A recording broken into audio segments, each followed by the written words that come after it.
What's good? Welcome to First String Podcast. On today's episode of First String Podcast, man, let me tell you, we have a packed show. We have Ben Strober coming on to talk a little bit of Washington Wizards with us. CWall, Candi Waller from Bowie TV will be getting with us today to talk about the Washington Commanders. Doc Walker will be dropping past to talk Army Navy with us. We have the NCAA college football playoffs to talk about. We're going to go around the league. We have a packed show, so there's no need to keep stepping lightly. It's time to jump right into it. I hope y'all ready. Y'all know what time it is. Let's go.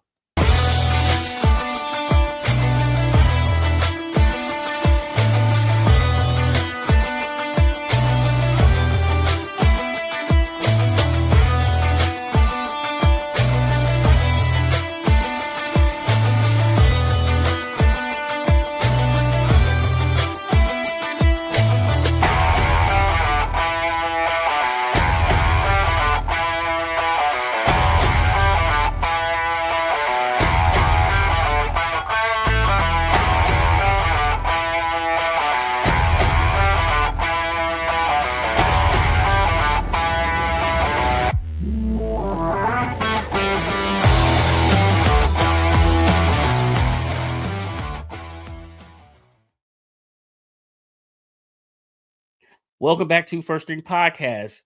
Please do not forget to like and subscribe to First String Podcast. Hit the bell to enable alert for new content just like this.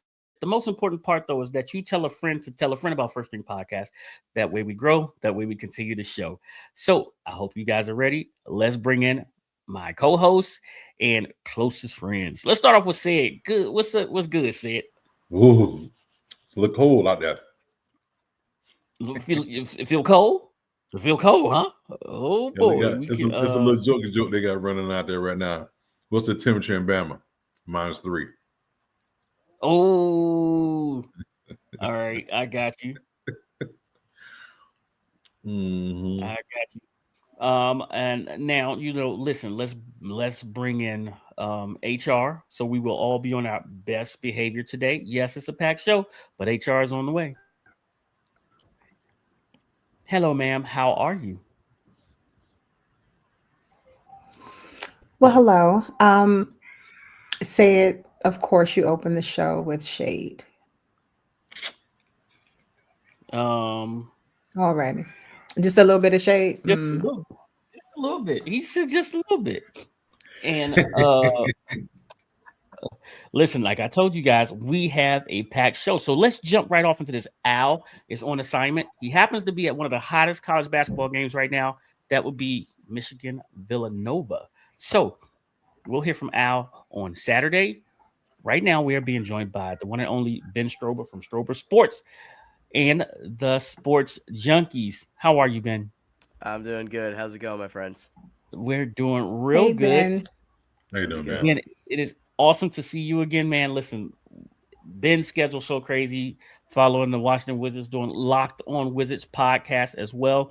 So you can check them out in all of those places. Listen, the Wizards got a win and followed by more losses and things of that nature. Let's jump right into the hard questions, okay? Should the head coach be worried right now? In terms of like his job security, is that what Yes, you're trying sir. to ask? Yes, sir. I don't think he should be too worried. I don't think there's a lot of pressure on him. Obviously, the goal for this season is not predicated based on wins and losses. They're focused on seeing individual development. And you say to yourself, well, it's a little bit hard to see the individual strides players are making because it's not, translating into team success. And the Wizards have been really bad in a lot of facets of basketball, especially defensively. I mean, you give up a 45-point loss at home to a pretty depleted Boston Celtics team. It's tough to watch. It's very hard to see the clear vision. Whether or not Brian Keefe remains after this season, which you'd expect to be the last year where the team really has a bona fide excuse to go out there and put out a pretty bad product every single night, I think that would be the case. Maybe you see them move on from him or have him demoted back into a player development role at that point, I don't think there's any pressure on him to win these games right now. And although the losing streaks have been bad, there's been really bad product out there on the majority of nights. I don't think Brian Keefe is in danger of losing his job mid-season. Okay, so speaking of player development, we do see things like Bub Carrington go off, and then you don't see Bub after a while, and you see the rookie goes off, and then you don't see the rookie after a while. How can we tell? I mean, of course, and then you have players bouncing up and down between the G League, injury rehabs and things of that nature. How can we tell what they have if they won't put the whole product on the floor and let us see a while? And yes, if you are, trying to protect that first round pick and make sure it's yours, then you sort of pull it off when you have to. How can we? But we're not seeing the product. Is what I'm getting at. What's going on? No, it's a perfectly fair question to ask, and I think if you're watching the Wizards games, you'd be out there disgusted on plenty of occasions with how bad it's been on certain nights. But if you do look at it from an individual standpoint, you have to really dig deep. And I know the organization preaches itself saying, they're trying to collect as many data points as possible on each and every player. But if you just look from like year 1 to year 2 from a guy like Alex Sarr, who's been out for the last week with an injury, but hopefully you get him back into the fold after his adductor strain that he sustained last week. It's been I don't even know where adductor is, so it's like around your hip or something like that. Regardless, whether or not you get him back in the fold this week, we'll see. If you just watch the way he plays the game this year, from year 1 to year 2 is completely different because he has a new mentality, especially offensively. He wasn't very physical in his first year, and there were a lot of limitations to his game for that reason. It was kind of like, Sarr, go out there, let's see what works, let's see what doesn't, and you saw a lot of what doesn't work for Alex Sarr in year number 1. Too much fading away from the basket, too much shying away from contact. He's cleaned that up in year number 2, and he's been one of the better players at his position in the league this year for that reason. Not only has he continued to defend at a high level, defending the rim, they've missed him because of his switchability as well on the basketball. So if you point to the development from Sarr from just year 1 to year 2, you can look at it and say, okay, like I'm seeing the vision for what they can build around with him. Keyshawn George, similar thing. They're kind of asking him to do a lot right now because this team doesn't really have a point guard on the roster. And for that reason, Keyshawn George has kind of been the de facto point guard for this team, and had he exploded in October, November, December, it's been a little bit more inconsistent for the kid, but I think he's still kind of growing into this new role they've put him in. But I completely understand the question because at times if you have guys that are out there putting up 20 points a game but they're losing by 30, it is a lot more difficult to see it, and you wonder, is this truly going to translate when the time does come to winning more basketball games? It's not really a question that you can answer at the moment. It's going to have to be something you just trust within this process for the organization. Okay, Lady A. Sorry, I was muted. So yeah, we know about first of all, the record is horrendous. I have been a Wizards fan for a long time, and it's difficult to see them this bad. Years ago, I remember I was just talking about this, taking my son to the second round of the playoffs. And that was like the first time in a million years. And we haven't gone to the second round of the playoffs since. So, so with that said, we do have a young team, which is really cool. But yes, we do have concerns about the young team. We do have concerns with the key injuries and just really, in a sense, the development of these players. In reference to the players in general, some of the things that I've heard were really about the players' work ethics. Now, that could be something that just, you're immature, but from a coaching standpoint, what do you think that there needs to be done? What needs to change from the coaching staff or maybe higher up to kind of turn that around? It sounds like it's maybe a culture thing right now. It's interesting that you bring that up because what's happened with Cam Whitmore who's obviously a DMV product. He was traded back to the organization this past summer after it not really working out after the past 2 seasons in Houston.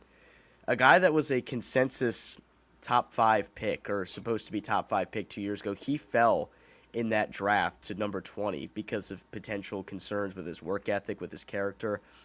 And now he got benched on Saturday. This has been a really, really intriguing saga because he was questionable for the game with an illness. That report came out on Friday.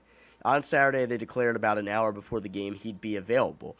But then first rotation of guys off the bench comes in. He wasn't part of it, which is atypical. And you go, I wonder if it's like a thing where he's available, but he's still kind of feeling the effects of whatever illness he was dealing with, and he's not going to play tonight. But no, we got our first really transparent comments from Brian Keefe, who said, we have certain standards within the organization that we expect our players to meet, and he did not meet those standards. He'll have an opportunity to meet those standards again. And you go, wow, we haven't heard these type of comments for Brian Keefe. And then it's really transpired in this whole saga because Grant Afseth, a guy who reports out of the Dallas area for RG Media, saying he had a source tell him it was about Cam Whitmore's practice habits, even though Brian Keefe said it was about some stuff that happened in the recent games he had played in. And then Grant's reporting also said that Cam had an unexcused absence from practice. The Wizards came out right away, shot that down. Wizards PR said that it wasn't true. Brian Keefe at practice say that's unequivocally false. Cam Whitmore did not have an unexcused practice. He had an excused absence on Friday when he was sick.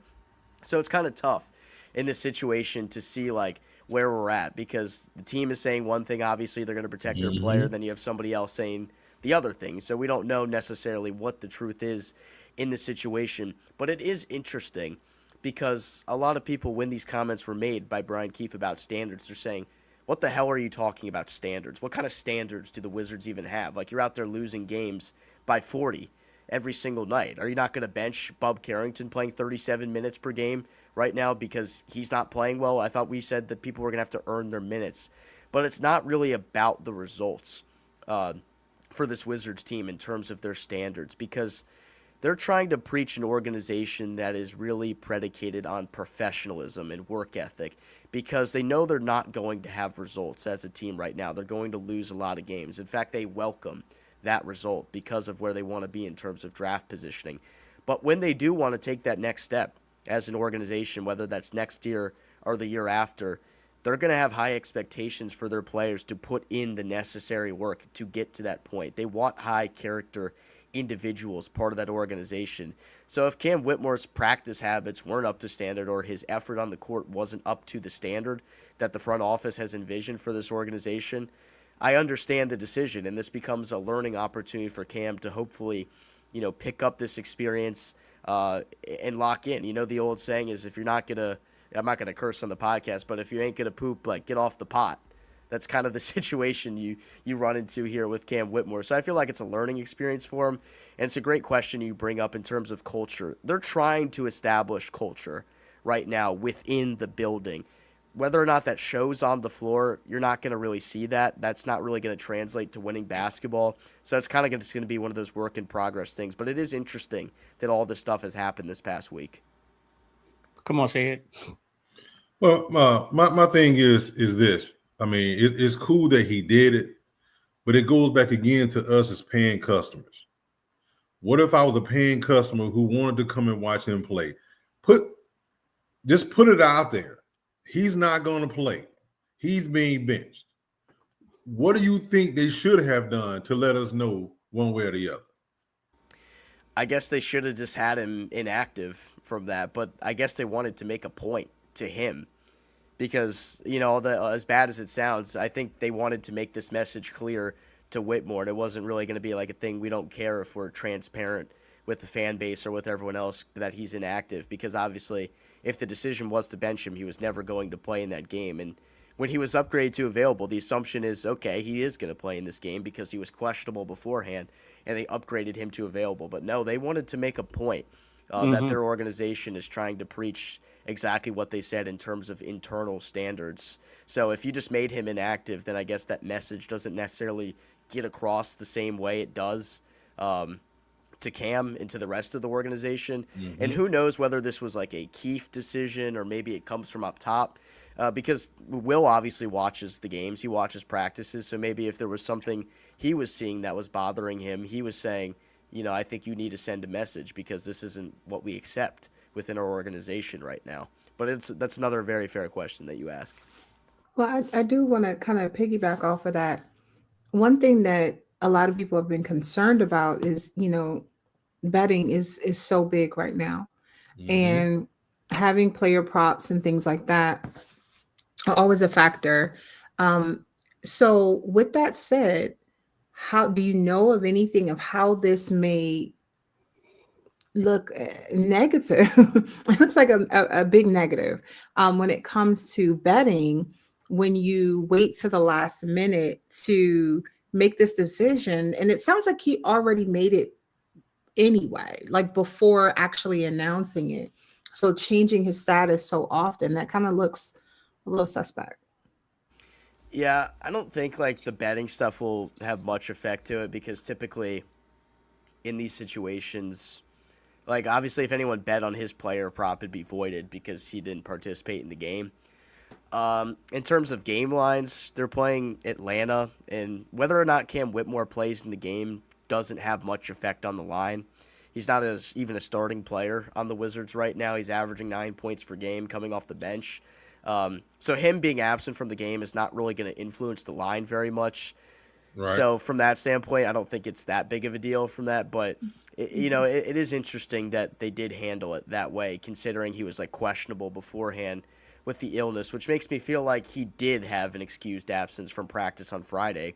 Because if he came up on the injury report as having an illness from the day before, I mean, how would that pop up all of a sudden? You'd feel like they would keep it internal from the get-go if they just were going to bench him despite him being available the entire time. So I don't know. The reporting that's coming out is just very conflicting about this whole thing. Yeah. All right. So let's keep it on the Wizards, but we're going to go off the Wizards really fast. So Derek Queen popped off for the New Orleans Saints. Product of the University of Maryland. A lot of people wanted to see him play at home. And now the question is, would he have fit with this Wizards team had they drafted Derek Queen, because he was available for them to draft? And are the fans? Well, I already know the answer. The fans have been in an uproar about we should have got Derek Queen. So would he have fit with what the Wizards are building? I think he would have fit. I was proponent that the Wizards could go after Derek Queen, but not from the way that a lot of people are now saying they should have. I don't think the Wizards should have taken Derek Queen over Trey Johnson at number 6 overall. I think if the Wizards were going to go after Derek Queen, it would have been later in the lottery, kind of like the way the New Orleans Pelicans did it, where they trade away their unprotected first-round pick for the upcoming draft to go up to the 13th spot and get Derek Queen. I was hopeful that the Wizards might make a move like that because I think he would fit well alongside the big you already have there in Alex Sarr. But a lot of people are forgetting how good Trey Johnson was in college at the incredibly high usage rate, like around 28% at Texas, practically carrying that team as an 18-year-old SEC freshman of the year, averaging almost 20 points per game. Trey Johnson's going to have a really good career in Washington, and it's just kind of been unfortunate the way that he was playing banged up for the first 15 or so games of the season. I think when you see him come back fully healthy, and then hopefully by the trade deadline, when CJ McCollum is probably not on the Wizards anymore, you really start to see them unleash that aspect of Trey Johnson. I don't think it was ever going to be a question if Derek Queen would have been the 6th overall pick. I don't think that would have been the case. And one thing I'll put out there as well, because we're on the subject of the situation, the Wizards are in a better spot, I still think, than a lot of teams in terms of future organizational practice where they're building. Because think about how many teams there are in the NBA right now that have decent talent, but the teams don't reflect that. Derek Queen, an example of that. New Orleans now does not have a pick in this draft. They're 3-22, which means they're slated to be number 1 in the lottery alongside the Wizards right now. But they won't even have an opportunity to pick. That pick's going to go to the Atlanta Hawks the Los Angeles Clippers this year. They were actively trying to win, yet they only have 6 wins. They've had a ton of injuries. They don't own that pick. Oklahoma City might actually pick in the top 3 in this draft, believe it or not. OKC might have 3 lottery picks in this upcoming draft. If you look at it from that perspective, the Wizards are still maybe in a better spot than you would hope they'd be in like many years ago. Because there's nothing worse, I think, in the NBA than being painfully average to below average. If you're in the spot where the Wizards were for so many years in the Bradley Beal era, where you're just not even really good enough to be the 10 seed, you win like 30 games a season, but you're never going to have the opportunity to get a franchise-changing player in the draft, you put yourself in a really tough spot, and that's why you get stuck in that position for so long. So honestly, I think the Wizards are in a position I'd rather be in right now than plenty of teams who are not going to be able to pick at the top of this draft despite not being very good. Okay, so Dump Truck Don said first, when are they going to fire Brian Keefe and get a coach in that will make these guys play defense? And then he says, as a team, they're still in free fall position because at the core, the defense is not played. So young basketball players are just not good players most of the time. You'll see them go out there and have good nights, but young players are not polished NBA players, and it takes time for them to learn good habits on the basketball floor. And they're playing defense at a historically bad rate right now. I 100% understand that, and I agree with you. They're playing unbelievably bad defense. I don't know how much of it you could pertain to the effort, how much of it is a schematic issue, but a lot of it is because they're young and they're inexperienced. I think they're going to get better defensively as the season goes along here. And now I don't think they're going to get better to the point where it's going to make them that much more competitive or it's going to be that noticeable. But there's going to be little strides, I think, that are made. I mean, and part of the problem with that is C.J. McCollum and Chris Middleton are brought to this team because they want to bring some stability to the offense to these young players to try to teach them some of the tricks of the trade. Those guys can't give you a whole lot defensively as well. So, in turn, you have some good young defenders on this team, like Bilal Coulibaly, who's missed too much time with injury already this year, Keyshawn George as well, Alex Sarr. Even though you have some good individual talent, it's not translating to great team defense because they're having to pick up the slack in other spots where guys have, in turns not defended well. It's just one of those things. The defense is bad, and I think it was constructed to be bad because they're trying to pick at the top of this draft. I think they're very okay with their defense being as bad as it is, and whether or not that's the right decision going forward, we'll have to see. If they actually do get a franchise-changing player as a result, maybe it'll all work out in the end, but it is really tough to watch. I can't disagree with that. All right, here we go. We got about a couple more minutes here with Ben because Candi Waller from Bowie TV will be joining us here in about 7 minutes. Okay, so our guy Mitchell says if you trade away Zion, talking about New Orleans, that could change it. And are the rumors a real thing about Zion being traded? I think the interest for New Orleans to trade him is very real because they're in a very precarious spot, and they would like the ability to at least have a first-round pick this year. I'm very out on this for the Wizards. You already have enough issues as is with injury right now because one of your young players in Bilal Coulibaly has had a tough time staying on the court for the first 3 years of his career. Zion is not the way to go in terms of what they're building right now. Like the fact that he also can't stay on the court, I just don't think it's worth the risk right now for them to go after Zion Williamson. I just don't think it's part of this timeline. Oh, yeah. Oh, I think he's just referring to around somewhere else around in the NBA. Yeah.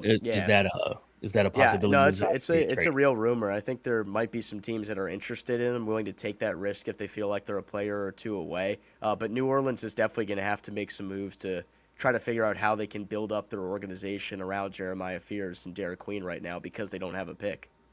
Yeah, he said, I'm not saying that the Wizards should trade for him. Yeah, gotcha. Okay. All right. And then Dump Truck Don is at it. He says, bad defense is better than no defense. The coach has to make this a primary issue. And then he has one more comment here for you. He says, franchise changes players is the only thing that's going to conform to the standard, not playing no defense. Okay, yeah.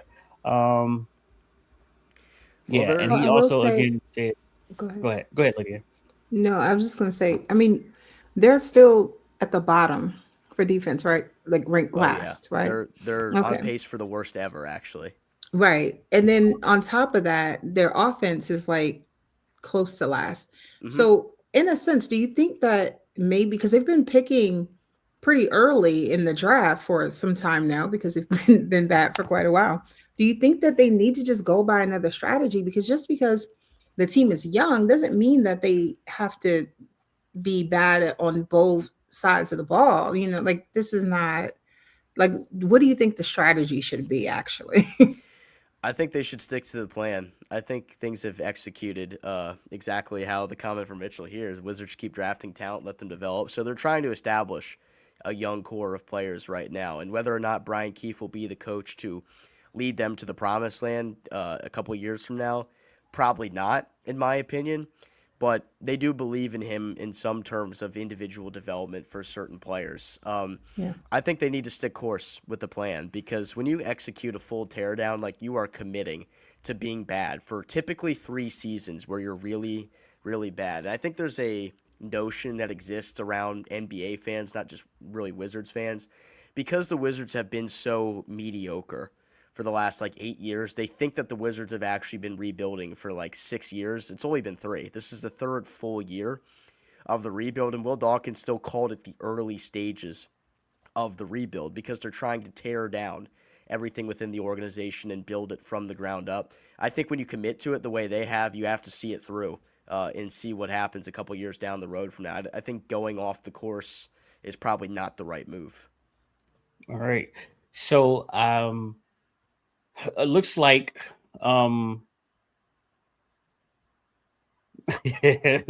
well, this is how you do it. You draft talent. So it looks like we have to hold course, continue to draft players, develop them, and at some point in time, there is going to be a sale of talent, right? To bring in more talent or free agents that we feel that you could win with. So Yeah. stay the course right now, right? Keep Yeah. developing young talent, and maybe And some of it gets sold off. and they might supplement at some point when they feel like they are in a position where they're ready to compete. Maybe you see them use some of the assets they have, whether it's draft picks they still have like a couple of extra picks in the future. One of the picks that they got in the trade where they sent off Denny Avdia, they have a 2029 first round pick. Maybe at some point if they feel like they're ready to compete, they can use some of that firepower to go out and buy another all-star caliber player to pair alongside your young players when you are in a position to do so, or you acquire one in free agency. The Wizards are going to try to make that move, I think, when they feel the time is ready for it. Obviously, they're not in that position right now because they're not close to being good. Got you. So at Lady Antoinette DMV says, changing your coach could be part of the strategy as well. Lady A, I think you have a copyright infringement problem here because someone else is using Lady Antoinette. No, pick. So, That's me. That's oh, me. that's Don't you. do it. Don't Who do it. That's is me. the other person? Who is this? That is on a different platform. Thank you very Oh, much. okay. I'm just checking. We're just checking. But yeah, Mhm. thank you, Ben. Don't forget to check out Ben on Locked On Wizards podcast. He's going to give you the latest and greatest on the Wizards. He's on there after Wizards games, right? Your Yep, we podcast. go live almost every single post game. The last segment of our shows is definitely everyone's favorite because we read all of the comments, kind of like how we're doing here. So we'll just have mostly comments flooded saying fire Brian Keefe, this sucks, fire Brian Keefe, and I have to go through and respond and redo a lot of those. But it's a lot of fun, and I think people really enjoy it. So if you're interested in that type of format, check it out post games. So this is exactly what the Wizards are doing right here. Mm-hmm. Mitchell, what you should know is that a lot of the Wizards front office did come from OKC and somewhere else, like Will came from OKC. So Mm-hmm. this is the exact formula that they are using.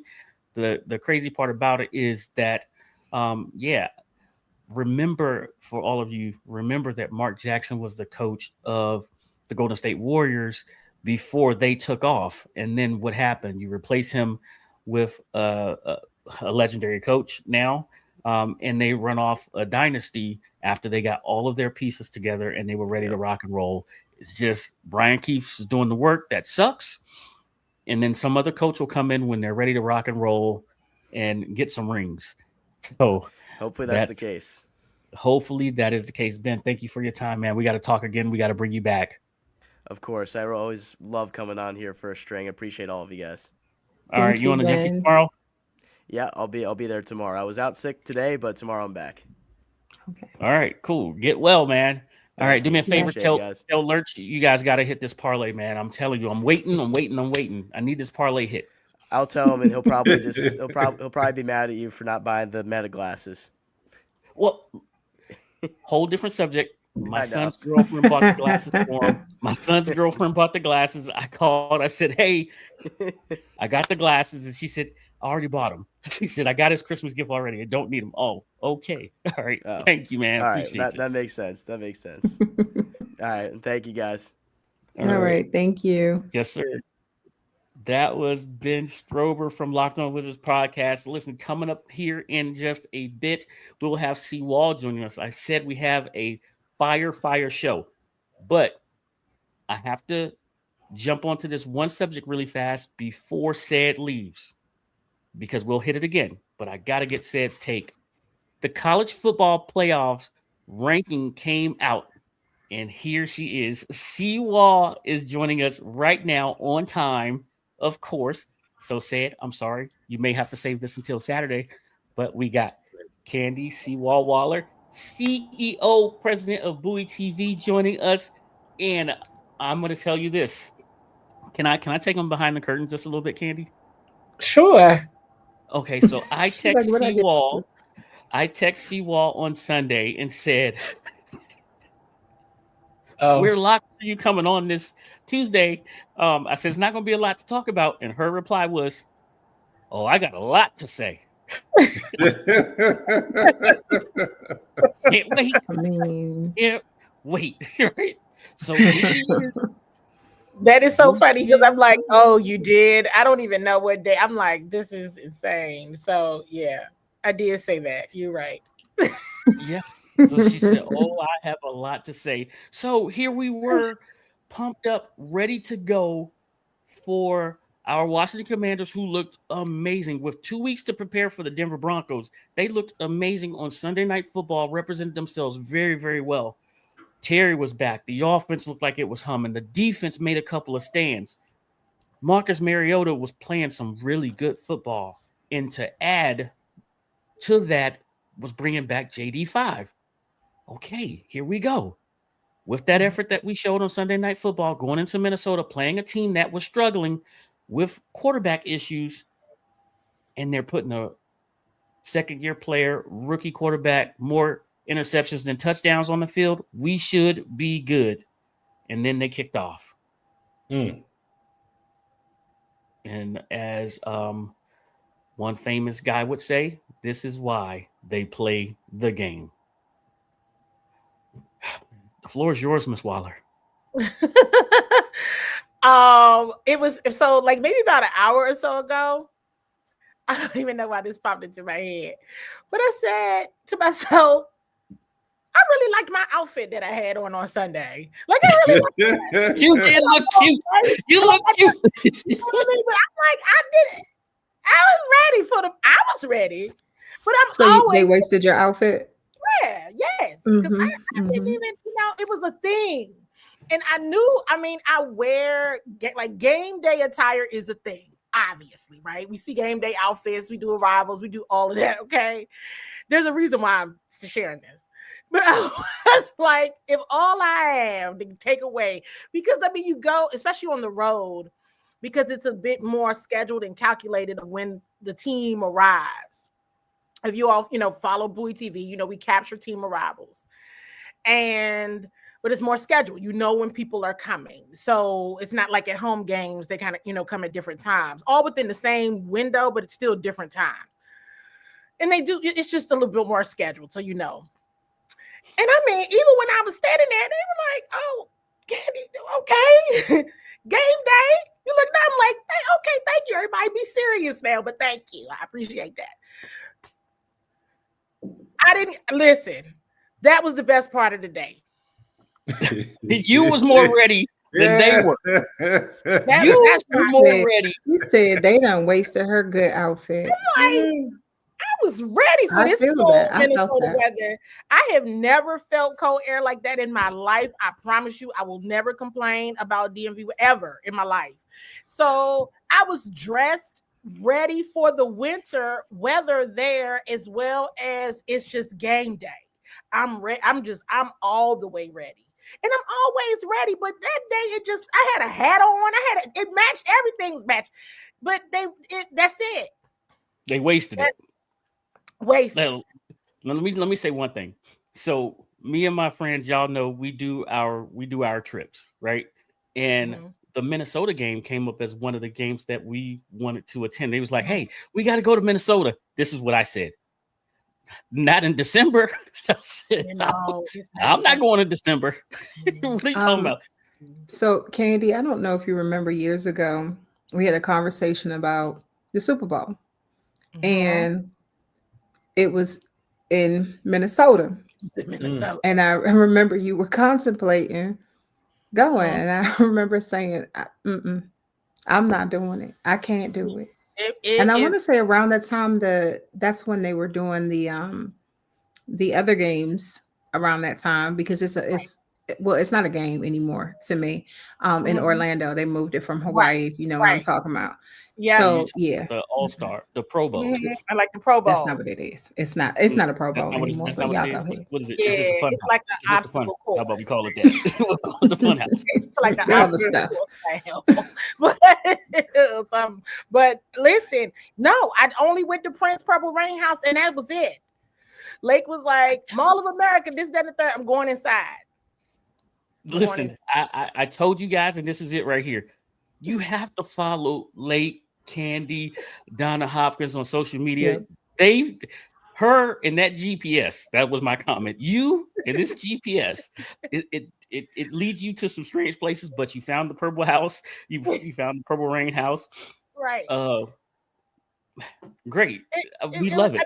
That was it. I mean, that was it. I mean, Sunday was, and I've kind of said this. I'm like, ooh, like tonight's in-season Hard Knocks is that's woo, because now you have the storyline from all of the NFC East teams from this past, 0-3 this weekend. And then it's going to be bad. It's going to be bad. I think all of them lost, didn't they? Every last one. The New York Giants didn't lost because they played the bye, but wait a minute, this just in. They lost to the bye.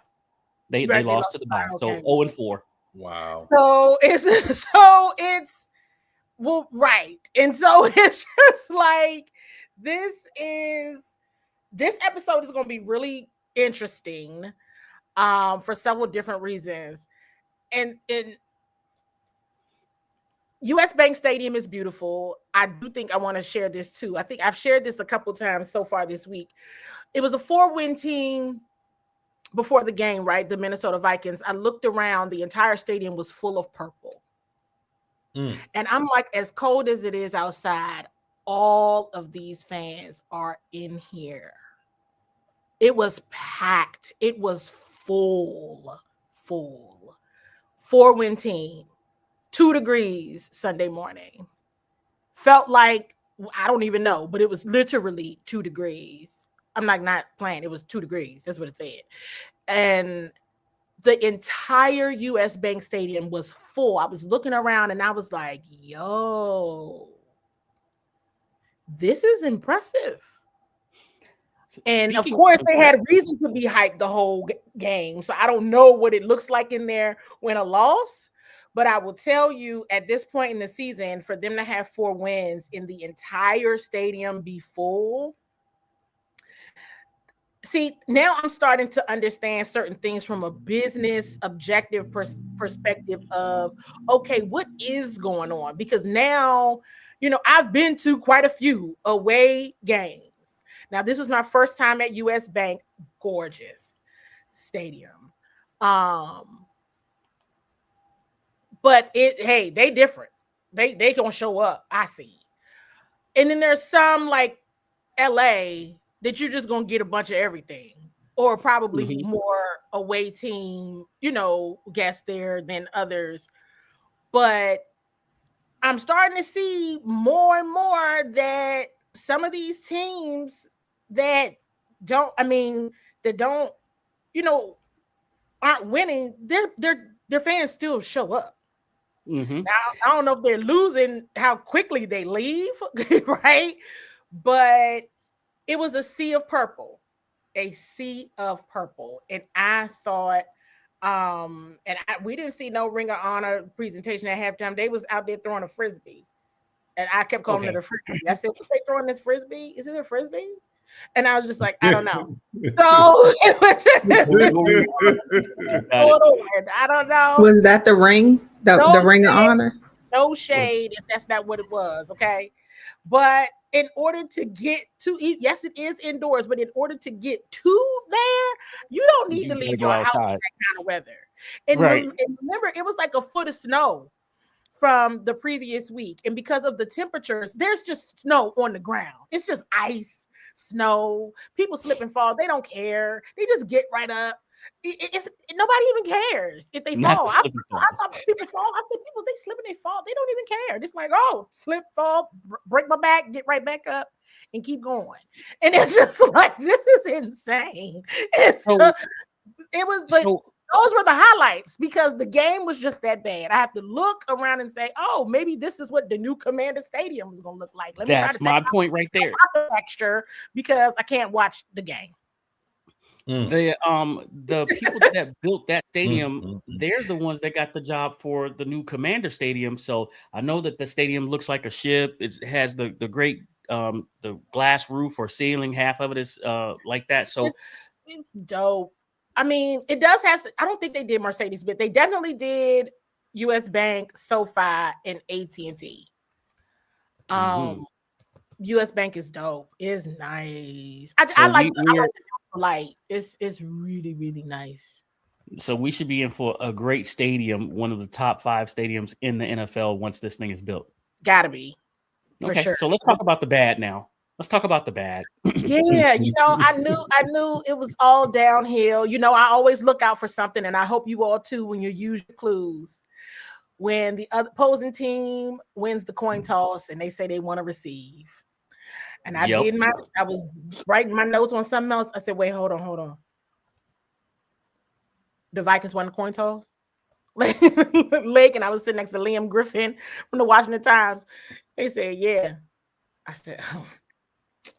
said, they're going to light them up. Lord have mercy. Here we go. All right, let me pay attention. I said, they're going to light them up. I already know when they win the coin toss and elect to receive, I know what this means. Everybody else should too. We're going to put your defense on the field and we're going to score. It has literally happened. And there's been times when other teams have scored, but like last year, but then they don't, okay, you up 7-0 or whatever, and then it stops.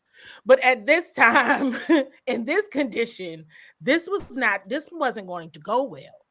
And one of the things that I have been saying since week 7, and I know I've said it on this show, is that when I asked the question of play calling to Coach Quinn, I was not specific on defense or offense. I think many people thought I was talking about defense. I said at this point, everything. Because you have a problem. You've had a problem. I said all the time, you had a defensive problem last year, but you were winning, so everybody swept it under the rug. Okay, all right, I see what you did there, but that's what it was. Week 4, something's got to happen here with Joe Widger. Something's got to happen with the play calling and the scheming on this.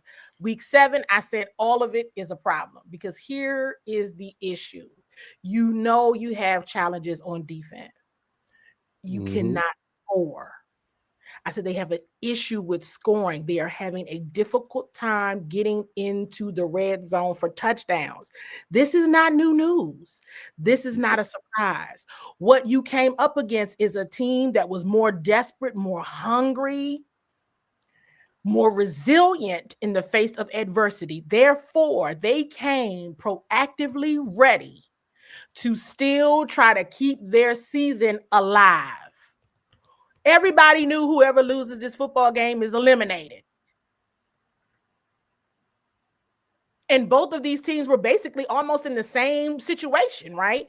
Amazing years last year, right?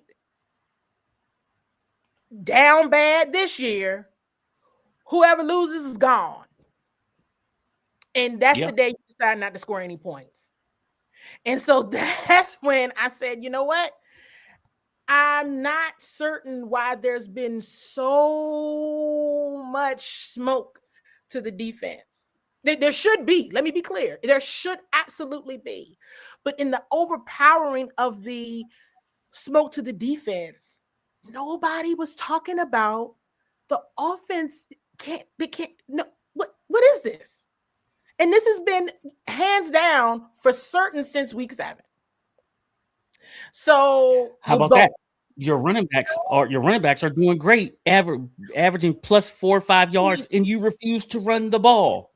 I told y'all in August about the running back room. I've said it so many times about the strength of that room.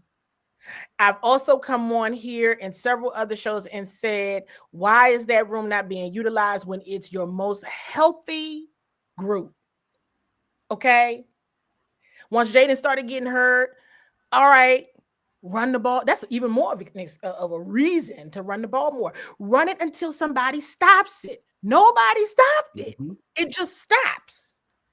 And you can't understand. You can't make sense of it. It took me 3.5 minutes, and I still don't understand it, to try to figure out why were there 3 pass plays at the goal line?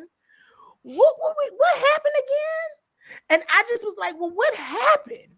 What happened? And I just, I go back. If you all watch my show on Mondays, I always pull clips from the week prior to do the use your clues. I do it all the time.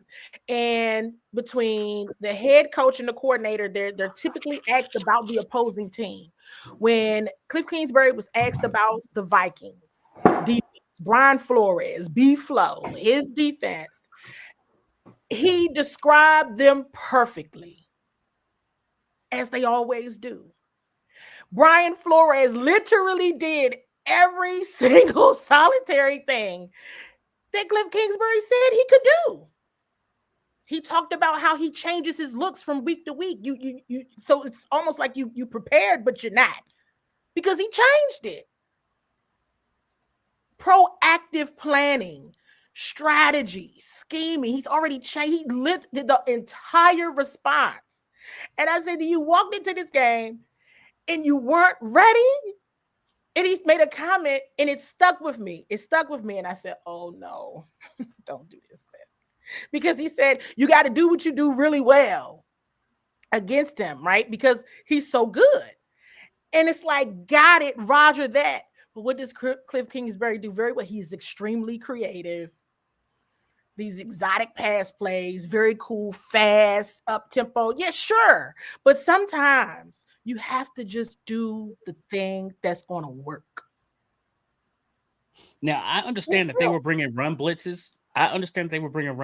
But Chris Rodriguez, for some unknown reason, is in double secret probation that no one else knows about except for him. Because my man in that first quarter was averaging almost 8 yards a touch, right? And then in the third quarter, he goes into the witness protection program, and you don't see him again until the fourth quarter. Why are you in such a hurry to get him off the field? I don't know. I mean, he had a lot of positive things to say about Chris Rodriguez, right? And you all know, I've just been talking about the whole room. And I just have. I don't know. It's almost sounds strange for me, because I've been talking about the room. I feel like I was the first media person that really went on that tangent and asked him back during training camp about that room. And he said, and that was before roster cuts, right? He said, we got 6 or 7 guys on this roster right now that can all be on an NFL roster. They were so super confident in this room. Still are. And this group has been, minus Austin Eckler, who, was injured in week 2, they've been largely healthy. They've been out there every single game. Well, you can be healthy when your OC won't run the ball. It's bizarre. I don't know.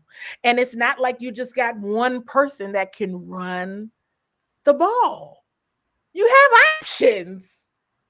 You do have options. You do. Very good options. And what was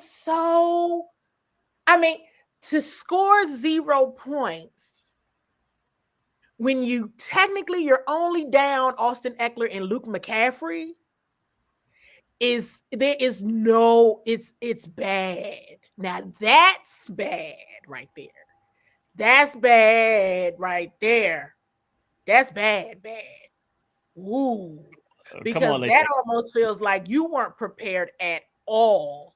Mm-hmm. Then once you got in the moment, did you get shook? Like what happened to you? Because then you couldn't do anything. You couldn't get the ball in field goal range. Nothing. That is bad. And I don't know.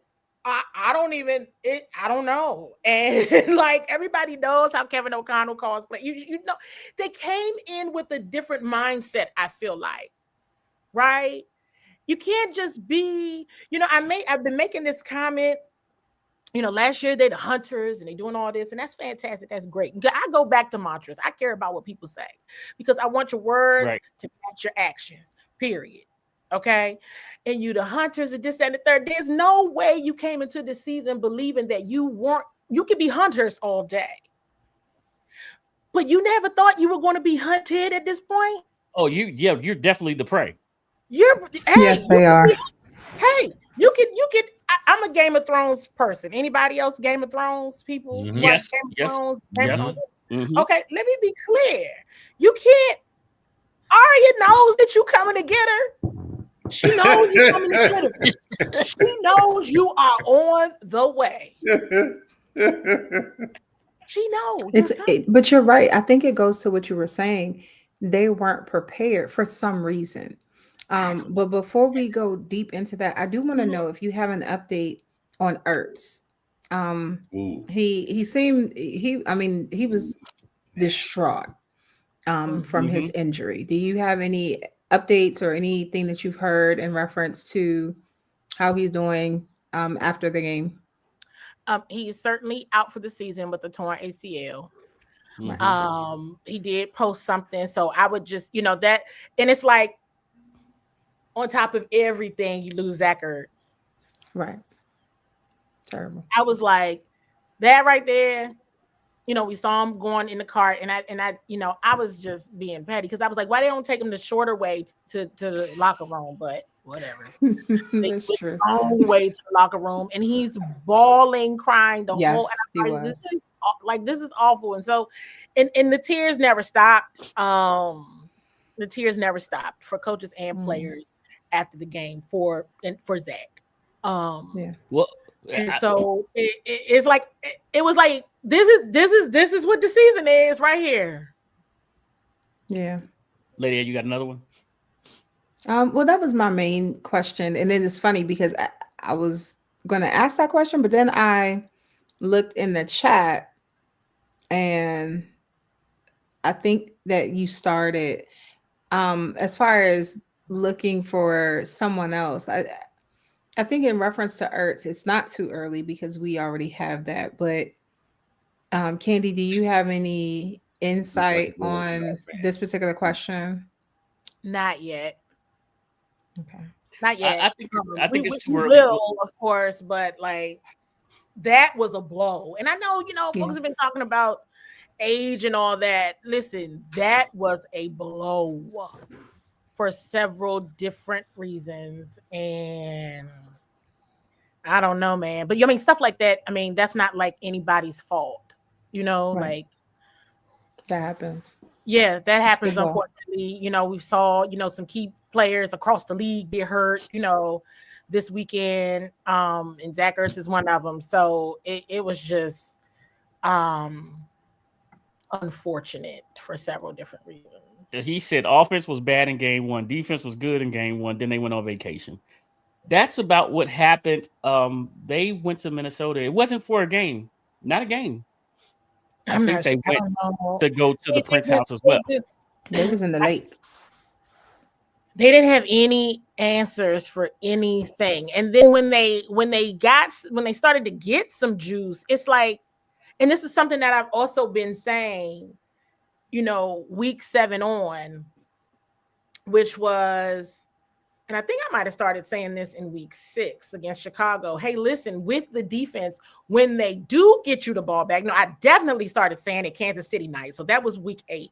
I said, when they get you the ball back, score. It was more than apparent in week 8 against Kansas City that this offense has a problem scoring. They can't score. Okay, everybody was dragging at the time. Everybody was dragging Marshawn Lattimore. They dragging Bobby Wagner. Hey, they got you 2 intercepts. They got 2 picks that night. They gave you the ball back. You're supposed to score on those. And even I said something on Sunday. Von Miller sack. Okay, when Von Miller gets a sack, somebody better score a touchdown. Okay, 3 and out. Get them on up out of here. All right, you still got time. And they're just not able to maximize or find any juice, anything when those moments have happened. It has been a recurring thing and a recurring theme. They had issues scoring against Miami and Madrid. Mm-hmm. They came back alive at the end because of the Broncos game. And I think that you back from the bye, the fight, I think they just started fighting internally because it was taking them a bit to score then too. I'm like, what is this? We're just warming up, getting back right. But hey, I guess the people out, injured, I get the whole time on task thing. But it's week 13 at the time. Now it's week 14, and you can't score at all. That's disturbing. That I never thought I would see a shutout. Oh, T said. All right, see you later. Nice talking to you. It was good talking to you too. All right. It's gotta go punch a clock. Okay, so Dump Truck down here says inside the 10, the first drive inside the 10-yard line, they threw to the tackle. Was that the same play that Jaden had his first ever TD pass? I've been asked that several times, and yes. Yep. It looks to me as if, and I think I got this from Corey, where Corey watches the games. He streams the games. And Corey says it's like Cliff calls plays just to call plays. Do you see, from your perspective, like, okay, this is a play that we should watch out for because it has something coming off of it, or it looks like Cliff is setting some things up to work, should get a certain coverage, a certain look down the field or whatever to set up a player or attack a specific player? Or is he like what Corey said, just calling plays just to call plays? I don't know. I do feel like at times it looks different from Jaden to Marcus. But at the same token, there's still been time. We've seen plenty of both, right? Where I'm like, I feel like this is different. But at the same token, across the board, he still hasn't done things that just felt like logic in the moment. Right. I feel like it's more of the creative way of moving the ball or getting the ball down the field. And in heat, when it's getting hot, when it's getting heated out there, yes, like what happened last week. Sure. But early in the game, you have time to, you control the tempo, you can just do what is working. He seems to deviate from what was working. I haven't, and that's with Jaden and Marcus. Okay. And so I'm just not sure. I have no idea. Other than the things that look cool, right? And this year because I'm processing this like everybody else, and but I feel like, last year there was so much that was called, and when it didn't work, Jaden just made something happen as much as he possibly could. He did that way more than not. So you forget about the last play. And then they end up winning the football game, so you forget about the game. You just forget. Like, this was happening before. And I think because of Jaden's injuries at this, now, there is a more reliance on just calling the play. What's the play call? Right. And it needs to be the right play call. Versus if it's not there, that's not there. Jaden can take off running, or he could do, he could be a magician and make something happen. And that has just not been there this season at all for their quarterback, right? Lady A. So Yeah, I agree. It just feels like everything's been exposed that he lacks a real strategy. It just seems like he does just call whatever, and with Jaden being hurt and not on the field as often, not involved in those random plays, that it didn't really seem random. It seemed like Jaden had a strategy, but maybe Cliff didn't. With that said, since he's been here, Cliff, have you ever, do you recall hearing anything in reference to a strategy? Something that would imply that he has a strategy, because it does seem like maybe he never really had one. Well, yeah, I mean that he definitely have a strategy, and they talk about their scheme and their game plan and the system that they have, right? Because they have similar quarterbacks, right? So that is definitely discussed and talked about. And there were moments last year where you're like, Cliff called a hell of a game.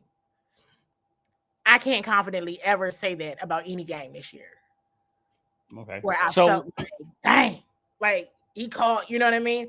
There may have been a good play call here and there, but to be like, now that's what I'm talking about. All right. It was like it had to get into the thick of it. Like you saw some gutsy stuff happen last week, but that's because they were in the trenches. They had to.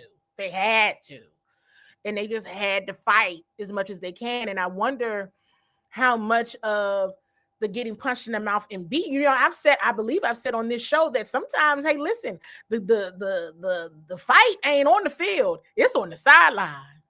Mm-hmm. And I distinctly remember in week 2 against Green Bay, several players saying in scrum, so it's public knowledge that the Green Bay's defense and their defensive coordinator were well prepared. It felt like they knew, they were well coached. They knew. And sometimes when you get out in the thick of it and you look in and you're like, they know what I'm doing. They know what I'm doing. It's hard to adjust in the moment. And so I don't know, because once you're getting punched in the mouth like that, somebody's got to say something like, hey, listen, you just gonna keep letting this happen? Like, this is going, you got to make it stop. You got to make it stop. You got to make it stop, and they just don't. Candi, one thing you've taught me is to keep receipts. And I do remember Cliff in a scrum. I think it was maybe it absolutely was his first year, when people were talking to him about his his air raid system, and Cliff saying, "Have you met me? I like to run the ball." No, that has anyone called that? Because that is not what's happening.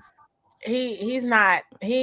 Well, I mean, okay, that's what he said, but I don't remember that, but I'm sure he said it. But I know he's very creative. He's super duper creative. I don't know what that's. I don't know, because I just haven't seen where the defense. I have not seen a defense yet stop the run. Okay.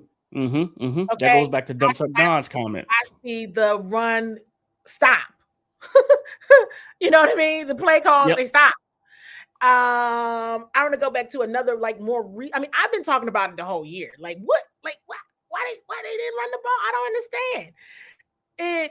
In Madrid, we were in the press box, and some of our colleagues started saying, "Is Chris hurt? Is Chris hurt? He's got to be hurt," because I said, he's not hurt. That's what I said. I said, see, right, he is not hurt. I'm looking right at him. He's got his helmet on. He looked like he is itching to get back out there. He's not injured. Well, why isn't he in the game? Now that I don't know. I mean, some days I be wanting to call down there, but I don't. But I'm just, that's a joke. But I'm just saying, like, right. He's not hurt. They showed him on the sideline on the television broadcast on Sunday in the third quarter, when Bill was in the game. You see C-Rod on the side with his helmet on, ready to go, but Bill's getting the calls. And then they go to Jeremy McNichols on third down. Yeah. That's that double secret probation that we don't know about. But I don't know what that I don't know why that is. So Dump Truck Don says here, instead of Cliff punching the defense in the mouth with straight running game that's working, he shuffles his feet and tries to get cute with a dump pass. with a dump play call. Yeah, you got to control the time of possession, and you got to do what works based on, okay. I mean, but we've been seeing it whether it was Jaden or Marcus. So I can't even really say this, but when you're talking about Jaden coming back from an injury and getting a bit warmed up, run the ball. And down there at the goal line, it's just no excuse why you didn't. I mean, hey, I'm not saying don't try to play to Brandon Coleman. I was about to call him by his number. By Brandon Coleman. I'm not saying don't do that. Try it. Go right ahead. But the next 2 downs, you need to run that football. Or the next 3 downs, however many. We had 3 after that. It was 3 after that. Run it. Just go ahead. Just give it a shot. So, you know what I mean? I'm not saying don't throw it ever. But when it's short yardage, when you got, 3, 4, 5 more yards to go, and you're at the goal line, C-Rod or J-Mac, hey, one of them are going to get that football in there. Yep. Give all 3 of them a shot. Give them all 3 a shot. You got 3 downs. You got 3 downs. All right, C-Rod, you first. You next, Bill. Let's go, Jeremy. What are we throwing the football for? Let's talk about the thing that no one wants to talk about. Prior to Jaden being cleared to play football on Friday, and then it being announced that he was going to start, the fan base was divided. Sit Jaden, play Jaden. Sit Jaden, play Jaden. I got into a heated argument with 2 of my brothers about playing Jaden and why he needed to play. Then I said, that's it. That's the conversation right there. I made my point. I said what I said. And they was like, well, when he gets hurt, we want to see what you have to say then. Okay, so he landed on his boo-boo. He hurt his arm. He could go back into play. And I got bombarded with, this is why you should sit him. Where do you stand on this? Play Jaden or sit Jaden?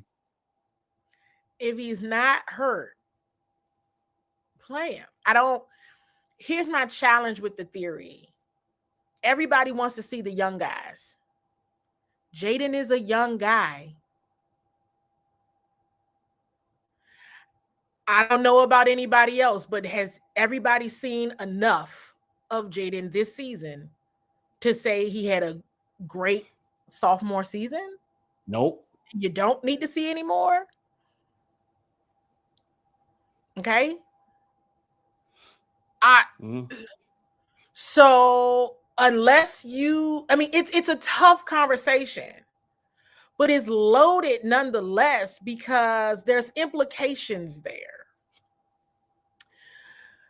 So many, and I can go let me go through a few of them. Everybody wants the young guys to play. Well, what about the young guys who haven't been injured all year? Who've played pretty much every single rep? You gonna go ahead and sit them?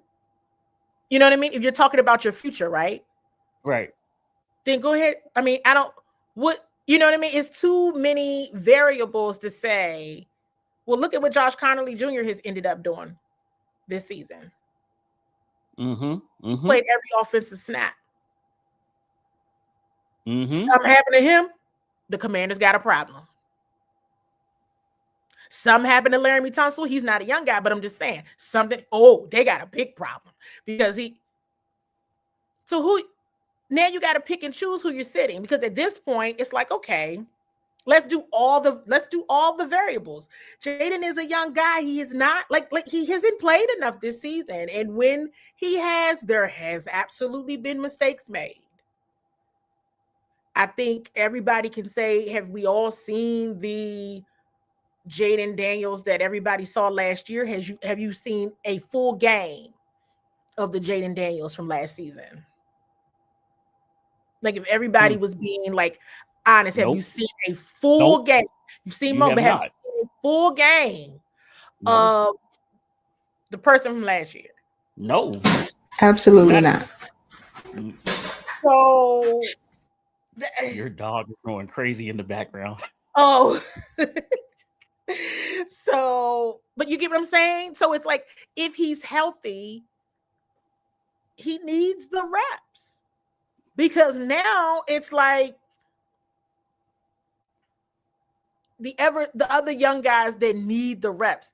Are you a part of the future or not?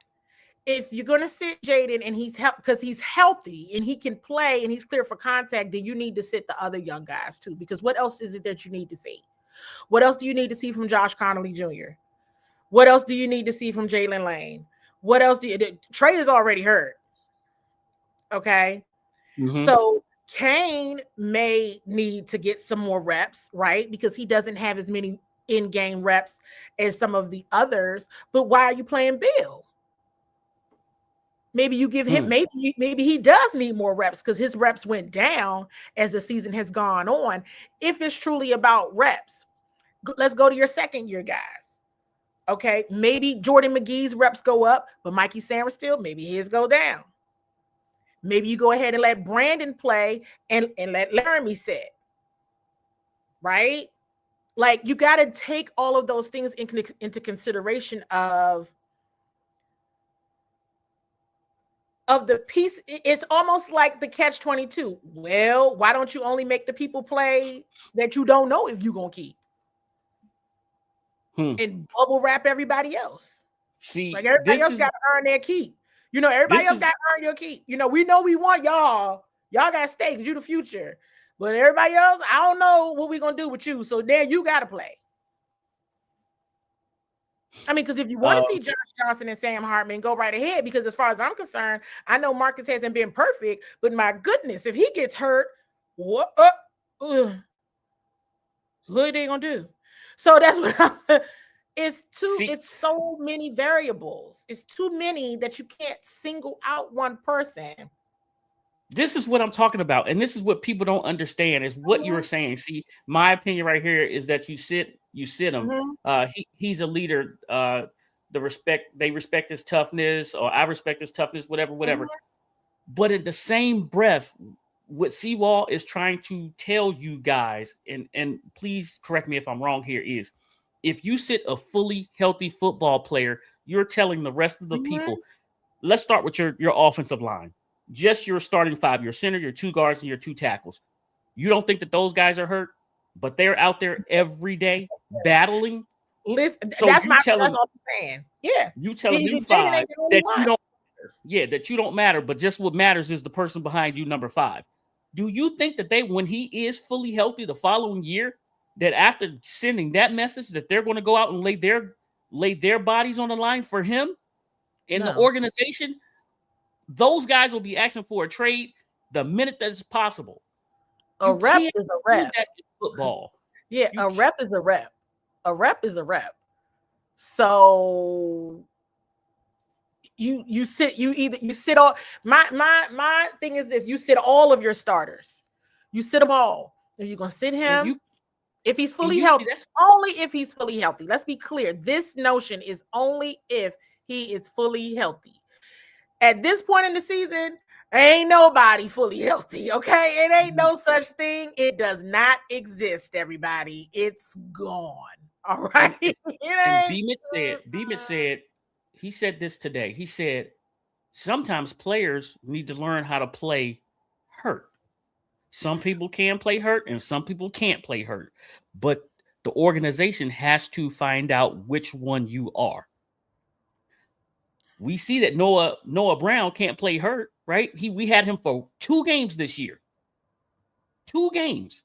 And everybody's ready to move on for him, but everybody wants to sit Jaden until he's fully healthy and bring him back next year. Well, what happens next year when he gets hurt in game 1? Are we going to sit him again for another full season and then wait till the following year till he's fully healthy again?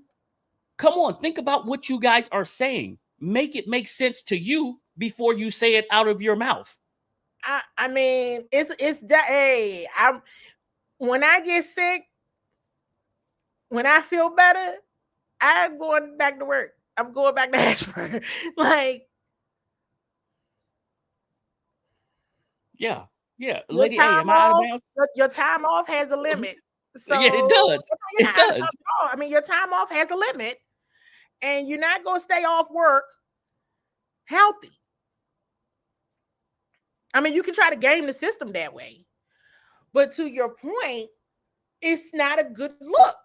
So you got to, I mean, what about the guys who have played all season long? That's my thing. If he's going to sit, fine. If he's healthy, he needs the rep. He's a young guy, but everybody keeps saying he's a young guy. He needs the young guys need the reps. The young guys need the reps. Jaden has missed quite a few games this season. And some of the games, and most of the games he's even played, he's not played a full game, everybody. That alone should be a concern for many people. So, Lady A, could you put John in the corner for this comment right here?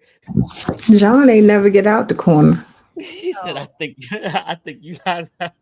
Well, that's what I just said. You know, I said unless you're looking for Josh Johnson and Sam Hartman, and that's fine if you are, but it's like you to your point, Toothpick, and I appreciate it.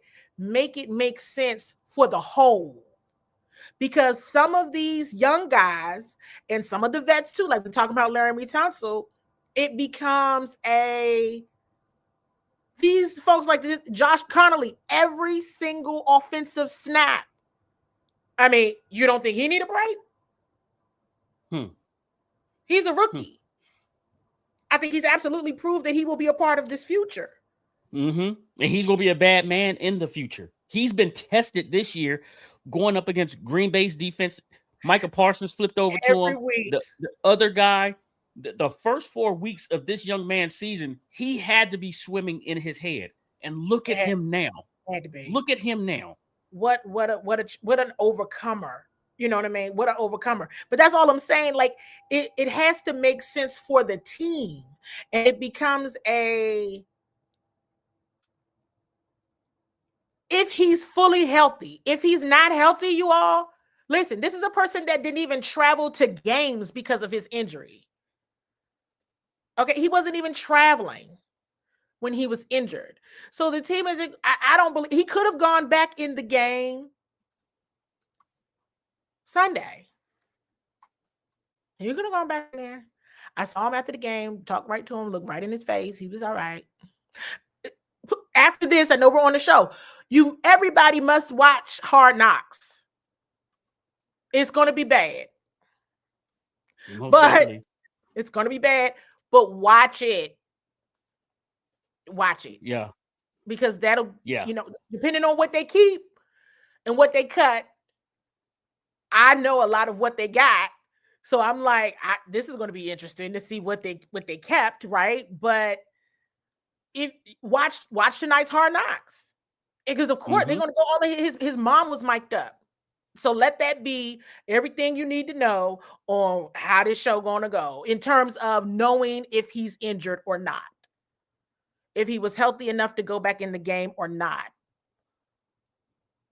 There you go. Mama JD5 was mic'd up, everybody.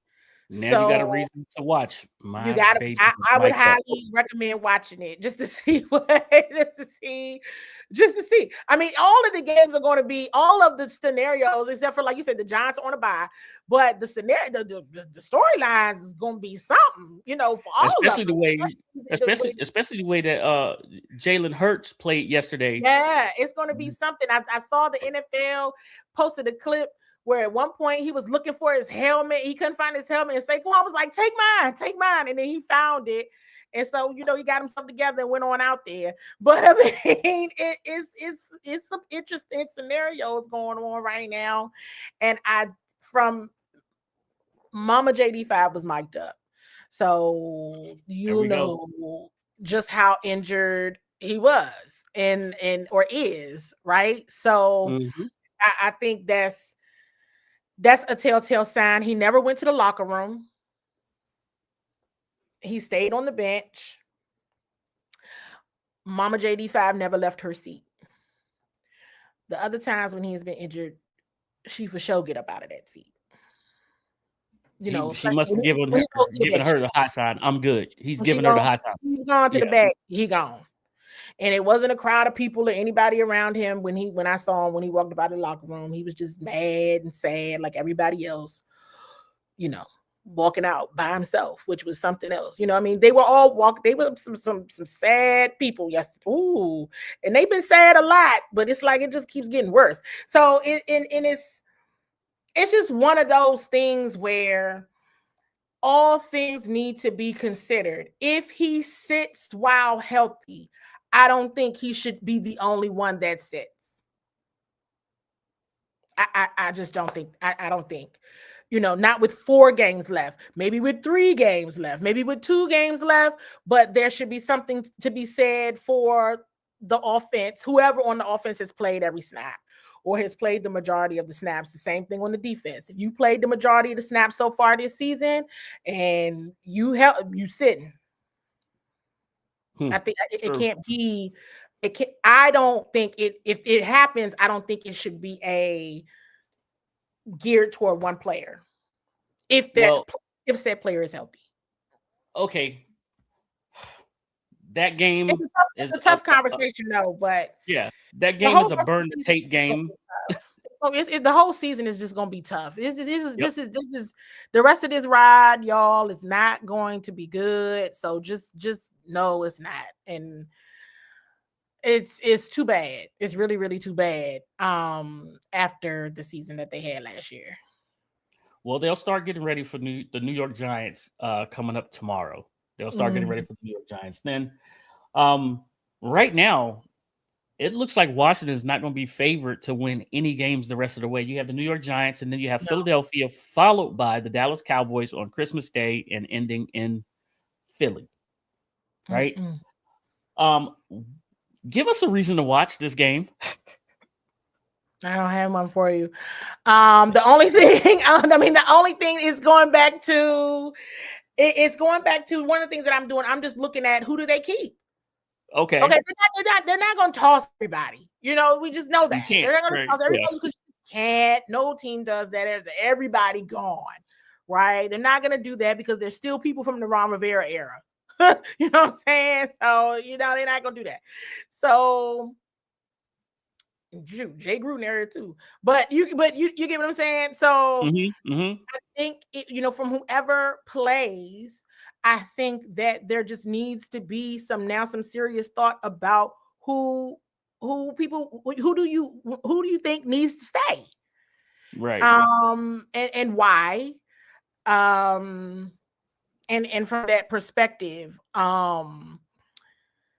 I think even from a coaching staff perspective, I think if folks are using their clues on what I'm saying, players and coaching staff. And when I say coaching staff, you all, it's more than coordinators, right? Like what's needed on the staff. I would recommend, because this is even an exercise that I'm going through and have gone through in the past of really understanding what are the staff levels, like what are the different roles on staffs.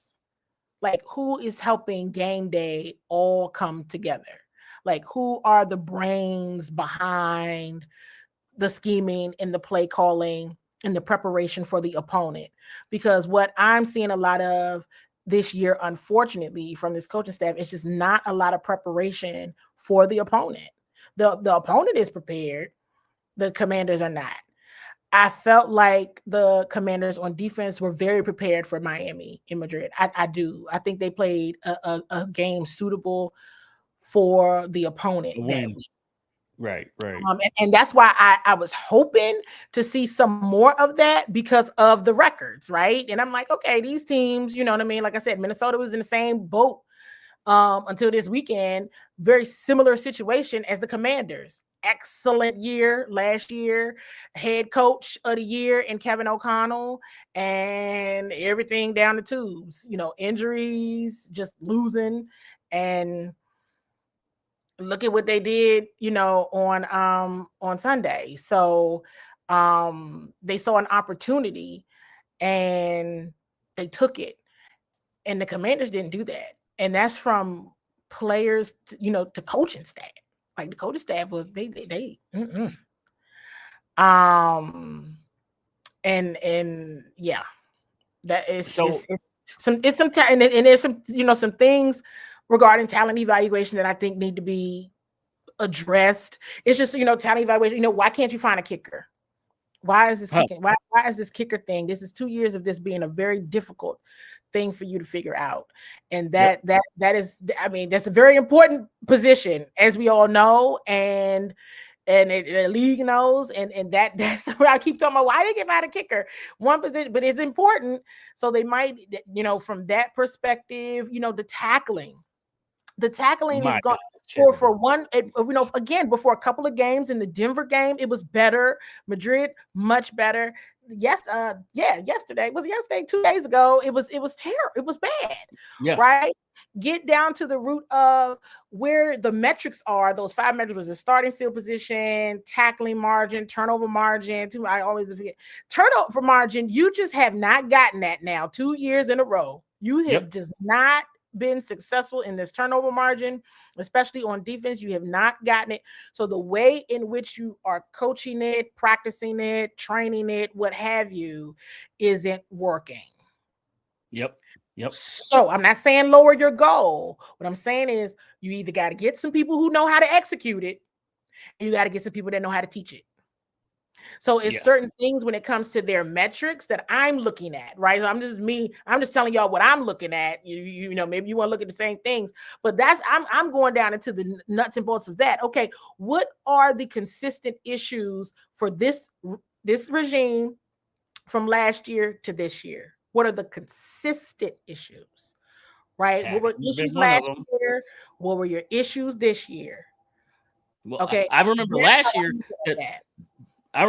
that the offensive line down the stretch was a big issue. The offensive line this year has been really, really consistent. We've kept those 5. We added Sam Cosmi back. Those 5 guys seem to be set, and then we still have Coleman coming off the bench, and you still have another swing tackle. But the question is, will you bring those 5 guys back? Which leads me into John's question here. Do you think that AP learned his lesson about delaying the signing of players because Laramie Tunsil's up for a deal? Or are you going to play with him the same way you played with Terry? I thought he had 1 more year left on his contract, but I mean, well, maybe that's your point. So because he has that, go ahead and lock him in, especially after what Cliff said about Laramie Tunsil last week, and even added on the note that he's going to get a lot of money. Yes, lock him in. But to that point, this goes back to what I was saying. If you're going to sit Jaden, hey, maybe you need to sit Laramie too. Maybe you need to sit Josh Collins, people who have done these reps. And let's also mention Laramie has done these reps with injury. He has been injured, people. Okay, he came out of Kansas City. He came back the next week, but he's dealt with a nick. Okay, he didn't finish that game, and for good reason, right? But he's been able to come back and play at a high level. So I think that's a very important point of what you just brought up about the offensive line. So now I feel like we can all say, hey, that is a position that got better. And you saw a move on there too, right? The move with Connerly and Sam Cosmi coming back, the move with Chris Paul. Yep. And Brent, hey. And he's a free agent. He's a free agent this year coming up. So I'm bringing it up. What you did with him, you have a solid center guard combination on both sides. Lock Chris Paul up. You got to lock Laramie Tunsil up, and you can't wait and play with these guys. Brandon Coleman, that you got last year, if you keep him in that swing guard tackle position, it's not a demotion. Yes, you are behind a Hall of Famer, right? You're behind a Hall of Famer, and you guys have to understand that Ben Sinnott behind a Hall of Famer, Jordan McGee behind a Hall of Famer, right? You guys want to see Jordan McGee off. I'm sorry. You want to see Bobby Wagner off the field. 19 tackles is why he's not off the field. So some of these people, it's a wait your turn, but you got to lock them up. And that's how you build depth. I said, and I get the Bobby Wagner. I understand what fans are saying in that regard, but on a team that notoriously misses tackles, you need the only person that consistently tackles. Mhm. Because if we're being real honest, there's still some work that needs to be done at that defensive line. Absolutely. Okay. Absolutely. Yes, the pass rush has been on IR. Absolutely. I've been talking about that. Okay. But I think, interior defensive line needs some work. I do think they need to draft a true other edge rush. I do, like, for real, right? Is Dedrick Wise under contract for next year? I think he is. But you definitely do need to draft somebody opposite of him. You do need to draft somebody opposite. Yes, absolutely. Yeah. And, Dorrance comes back healthy because Dorrance, oh my gosh, every time I think about it, I get a headache. But it's just like, but injury, that the pass rush. People say there's no pass rush. They on the IR. They hurt. Along with your secondary. Oh my gosh. Well, that was another thing that I've been thinking about earlier. I mean, hey, listen, for what it's worth, I know everybody dragged Marshawn, but you noticed, I know I did when he was gone. I was like, well, like Marshawn and you died. Trey, Marshawn, Trey. Jonathan Jones deals with injuries as well.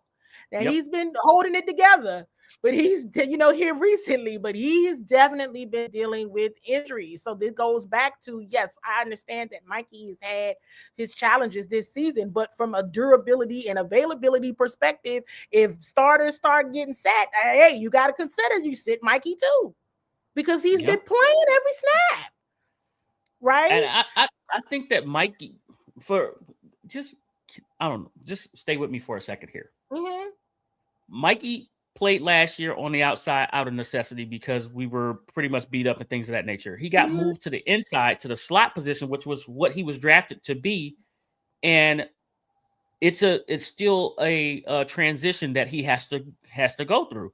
Right. So his learning curve sort of went down, and now he's back on the outside. I do believe that you may have drafted a slot corner, and that's not where he's going to play in the NFL. I believe he's going to play on the outside. And you have Trey, who is a grown man. And think about this for a quick second.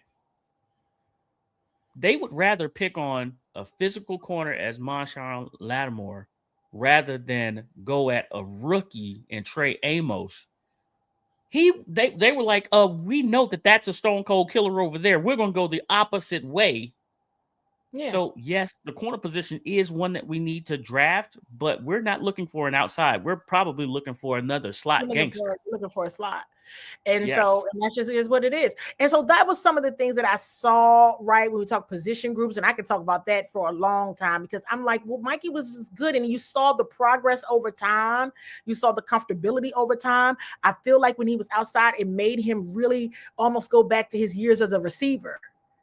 Yes. No, it was just, for some reason, I know what he played in college, but it just looked like it was natural.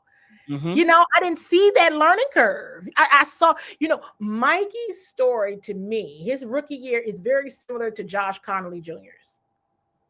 Whereas the year went on, he got better and better and better and better. He went through the storm. You have to go through it. He went through it. And that shift back was a real shift back. And it didn't look good a lot of the times. Like Coach Quinn told me, there has been ups and downs this season. And I think that shift back, it was like, but why though? Just put him back. It just figured some other things out. I feel like we never saw Frankie. We never saw the Frankie Louvu that we saw last year. I think we never saw him. So I don't know if that's somebody you said, hey, if you, I would not ever recommend sitting Bobby Wagner because of his expertise. But hey, if you're going to sit Laramie, you're going to sit Josh Connolly, Bobby has taken every single defensive, you sit him too, and let Jordan get those reps. You know what I mean? If that becomes the MO, A quick accomplishment note. Real quick, and I'm pretty sure you're on this, but Bobby Wagner joined a select group on Sunday with a tackle. There are 2 linebackers with over 2,000 tackles. That would be Ray Lewis and London Fletcher. But Bobby's a tier right under that. He became the next highest linebacker with the most tackles in the NFL on Sunday. I mean, 19 tackles. I mean, that tells you what kind of player he is. And also, if you guys don't know, that Bobby Wagner was on the injury report all week and didn't practice until Friday. So, like CWall keeps saying right now to you guys, is you don't sit Bobby, but you want to sit a fully healthy player. That don't play right. That don't play right. Not at all. Candi, I always thank you for your time. I know Lady A is about to have to go here in a second. I do have a question for you because me and Lady A, we did the research. Are you going up to the Army Navy thing this Friday? I know that there's going to be this big promotion for Army Navy. Are you going up there, or is Karita Parks going to be there to take part in that? No, Bowie TV will be there tomorrow. It's something going on tomorrow that we were that someone, and it won't be Karita or myself there. One of our other colleagues, Terrence, who does all the HBCU coverage, Terrence Pitts, he will be there. We won't be there Friday. So where would our viewers be able to get that information from? Is it going to be right on Bowie TV? Army Navy, the stuff for tomorrow? Yes, for Army Navy, yes. Yes. Yep. Bowie TV. Subscribe to Bowie TV. Make sure you're following on Instagram, all that good stuff. That is where we'll be for sure. All right, so there you go. And we all got games and stuff this weekend, so it never truly aligns with schedules, but I know that's a big popular game for everybody as well, especially you. Trust me. I get it. I know it's and say it's Army, I'm Navy. So so we got some push-ups on the line for this game here. So tell them, say it, man. You get ready, get them push-ups in. So that is too funny. So we got some push-ups on the line for this game here. It is one that we all look forward to. We and I believe I love how it is just a standalone game by itself. So they can have the spotlight for sure. Thank you for your time. I will be texting you here. I'll be home for Christmas.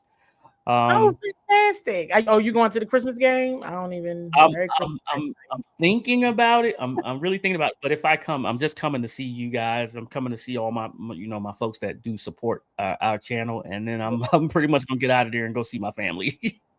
I appreciate you all always having me on. Fans been giving me a hard time here recently. I'm not used to the ruckus. Oh yeah, come on now. Some, not all. Most of the fans have been absolutely phenomenal, and you all are fantastic. But there could be one or two that you're like, well, wait, who are you talking to? Like, what's that? So, wait a minute. I'm not on my Michelle Obama. I love Auntie Michelle, but when they go low, we going down together because I can't. You pray for me because I know. I told you. Jesus. I told the proper Candi, you're not supposed to go lower. Oh, you're not supposed to go lower, Candi. You're not supposed to. But you're not supposed to. And I was like, see what I do.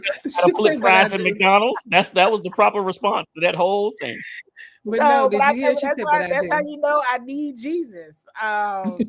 So that's how I say pray for me. That's how I know I keep a relationship with God, because I be like, see. But anyway, but no, I appreciate this and I enjoy doing it with you all.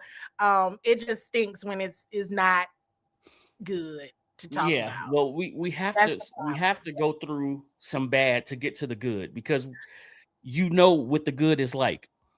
And what it feels like. That's right. I mean, and that's one of the questions I had. Go ahead. I'm sorry. They say it's hard to win in the NFL, and right now you have to learn how to win, and you win Wednesday through Friday, and Sundays are easier. But if you ain't putting that work in, because there is some work being missed somewhere. Oh, for sure. I'm sorry. Maybe Jaden is missing Davita Pritchard just this quick, just that fast. Maybe he's missing Davita Pritchard, who has gone off to be the head coach of Stanford. Well, I was like, well, who's been scheming? Who's been doing all the scheming? Like, because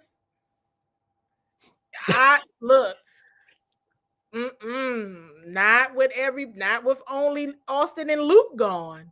Right. It should not have looked like that. I mean, and I think even for myself, I'm like, this is going to be good. right? This is going to be good. They got some juice from the Broncos game. Noah's back. Jaden's back. And they were all acting like they had some juice. Everybody had some juice with them. And it's like they get out of the fight. One of the things that I admired about them last year, and you saw it, and I think I may have said this to you, Toothpick, and maybe I tweeted it as well, was I recognized it's only been like 2 times now that I feel like I've recognized this team from the team that I covered last year. And that was in LA. Mm-hmm. And that was last Sunday night against the Broncos. Mm-hmm. I was like, this is them. This is them. Oh, and at that point, of course, you want them to win because it just feels good, because you want everybody to be happy because they've been so sad. But it's like, I just recognized them. I recognized them on the sideline while they were watching each other play, and I recognized them on the field. I recognized them again, and I just have not. It's a thing. It's like an aura. It's a swag. I haven't seen it. I haven't seen it. Well, we're gonna put your investigative journalism skills to the test. Mm-hmm. Maybe this off season we'll try to spot what's missing, what's different. We're gonna talk about it. We're gonna figure out the not like the intangibles, the things that don't show up on the stat sheet. Yes, as ma'am. Coach likes to say. And yes, this comment, thank you for putting that up, because you're right. I said, you know what? Let's let everybody learn something about Candi CWall Waller today, and I put it up there, so now people they comment. I'm like, good, because please know something about me, please, and it does help with the algorithm. But I'm mostly positive. I'm always positive. You all, I don't act like I don't do all that unless somebody come at me. Y'all know that. So okay, thank you, Candi. But all right, see y'all. Thank you so much. We'll see you in a couple of weeks. All right, yep, in a couple of weeks. All right. That was Candi CWall Waller, Bowie TV CEO, president, and overall, she does a lot, man. She is amazing. Lady A, I got a lot to cover by myself. I appreciate you, though. Yeah, I'm sorry, Pick. But nope. Just before I go, I want to remind everyone this Saturday, our Ugly Sweater show. And for our Ugly Sweater show, you're forgetting the most important part. What? We'll be drinking. Pick. I will not. Okay, because I'm a professional. Okay. But for the Ugly Sweater show, you guys send us your ugly sweater pictures. Yes. To First String Podcast, so that we can possibly put you up on the show, so that you guys can join in on the fun, so we can get some visuals of everyone while we're sitting here with our ugly sweaters. Yes. I don't own any Dallas paraphernalia, so I will not be featuring Dallas as my ugly sweater. Right. But just know that in my mind that would qualify as ugly sweater. So if you have a Dallas sweater, whether you're a fan or not, why would you have ugliest. One? Right. Why would you have one? But yeah. So what we do understand is that Al will be giving away a pair of Jordans if you submit a picture in your ugly sweater. Yeah. So the Does Jordans Al know that? I mean, Al takes credit cards and goes on golf trips, so it's only fair, right? Okay. Right. So sure. Yeah. So Al will be giving up a pair of Jordans away. You just have to send your shoe size along with your picture, so that way he'll know which pair to get for who. I wouldn't bank on that, guys. Something is just no. This is absolutely going to happen. Al will be giving away a pair of Gamma 6s. Right, the new Jordans that are coming out. If you guys you want to see what they look like, Lady A, I know what they look like. Does everyone else know what they look like? Because they are. If you don't have it loaded onto the show, the 11s. Oh no, I don't. I'm sorry. You know me. Well, you guys can Google it. I hold on. Wait, I got it. Got it. Send us your ugly sweater photos so that we can, feature you on the show. I have to run, so the show is in Pick's hands. We see it. Al The giving show's them in away, Pick's y'all. hands. I'm Ugly just gonna put sweater it and your out shoe there. Pick size. don't know how to act, y'all. He don't know how to act, so I'm sorry. Well, listen, if you're not here, you can't find me. So Oh, I will. Just because I'm not here, that doesn't mean I can't see.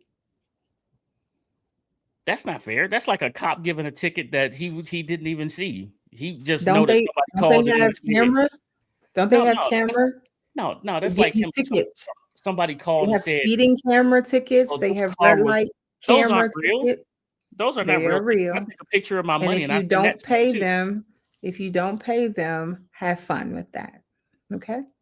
But see you guys later. Bye. That was cute. That's an alarm. Bye, Lady A. All right. So look, it's all pick all the time now. So there we go. Y'all know what's about to happen. We are about to have a little bit of fun. Okay, so we have a couple more things to talk about here. The college football playoffs are set. And I know Sid wanted to get this in. He wanted to get some things off of his chest, mostly talking about Bama coming up 3 points short there. And that's what he wanted to talk about. And we had a question for you guys in the audience. The question goes like this: Notre Dame was clearly in position to make the college football playoffs. They got beat head to head playing Miami, and they lost. They had 2 losses. They have no conference, and they were left out of the football playoffs. They were left out of the college football playoffs, and then Notre Dame decided to not take a bowl invitation. So my question to you guys is: Did Notre Dame? Well, of course they're pouting, but my question is Notre Dame doing their kids an injustice by not allowing them to go to a bowl game where, when you go to these bowl games, these kids then get shown appreciation, a level of appreciation, like let's say the Sony PlayStation Bowl, right? Whatever. They give them PlayStations. They literally give the whole team PlayStations. Both teams that show up to that game, they get a free PlayStation, right? So the Outback Bowl, you know, you may get something different here. Yeah, pick by himself. This is dangerous. Of course it is. Of course it is, man. Y'all know this is what happens. It's I do what I want to do. Who's going to stop me? But did Notre Dame do their team an injustice? I know that they said it was a team decision. It was a team decision not to play. But for a lot of players, this will be the last time that you play football because there's no guarantee that you're getting drafted to the NFL. There's no guarantee that you could be a free agent going into someone's camp. This is the end of the road for some people. The top 1% play in the NFL. The top 1%. Did they do an injustice for their kids? So let me know in the comments what you guys think about that. And I will sit here and tell you guys about this college football playoffs and who's playing who and where. And I think that they did a great job of laying out the scenarios of why everybody is playing. I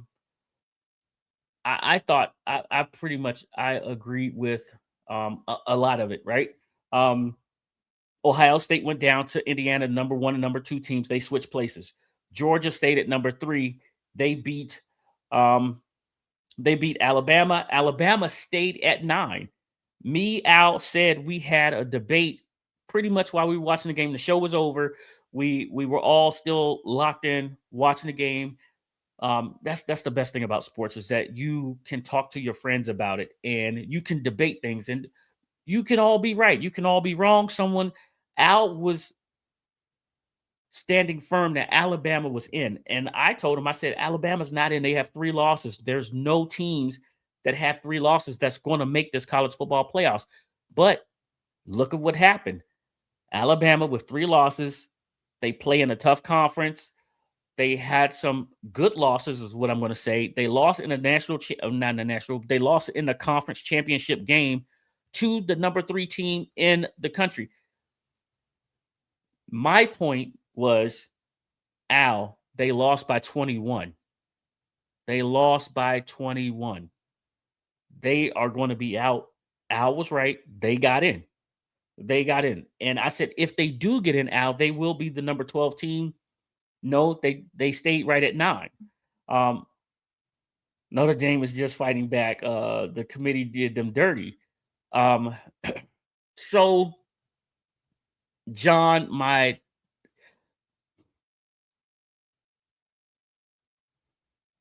comment to that is, you're not a group of 5. You're an independent, right? Where there are no independents, right? Mostly everybody has joined a conference. You're an independent. You make your own schedule, and your schedule is not tough. You may have 2 or 3 tough games on your schedule. And I believe this year they had 2 tough games on their schedule. They had Miami, they lost, right? I believe Boston College is still one of their tough games. They canceled their series versus USC, right? They are dodging smoke. If you look at Notre Dame's schedule, they are dodging smoke. But they're Notre Dame. They're the Golden Domers. It's not the same. It's not the same. I don't care if you go look at JMU, which got in. JMU is a group of 5 team that won their conference, right? If you go look at Tulane is a group of 5 that won their conference, right? And you expect to give Notre Dame a pass when you penalize other teams for strength of schedule. You can't have it both ways. You can't penalize a team in the ACC for playing backwoods Mississippi team, right? No, not saying Mississippi is a backwood team, but I'm saying a college named Backwoods Mississippi, who's a D5 school. You can't say, oh, well, that team right there is a quality opponent, because they're not. But Notre Dame gets to do it because they're Notre Dame. No, it's not right. It's not fair. Schedule some tougher opponents if you want to stay an independent. If you want to stay an independent, there are other schools that won't dodge that smoke of putting Notre Dame on their resume. There are plenty of schools that will say, come on, Notre Dame, we'll come to you. You can come to us. We know what type of team you are. You're a non-conference opponent that gives us some power on our schedule, and we do the same thing to you. So don't dodge the smoke. Go get it. But that's not what they're doing. So I just got to say it. Join the conference, right? Even the SEC said has made this point for us. The SEC next year is going to a 9-conference schedule. I believe this year, right now, they're playing 8 conference games. Next year, they're increasing a conference game, getting a non-conference opponent off of their schedule, right? Because, before Georgia plays Georgia Tech, 9 times out of 10, they have a cupcake in there so they can heal up and get ready and pull their starters out there. They're up 21 and put in some second and third stringers to finish this game out, because they know at the end of the year, they're recruiting the state of Georgia versus Georgia Tech, right? So Notre Dame stopped scheduling cupcakes and piling up wins, expecting everybody to be like, oh, Notre Dame is undefeated. Put them in. No, it don't work that way. I was happy for JMU. I was disappointed for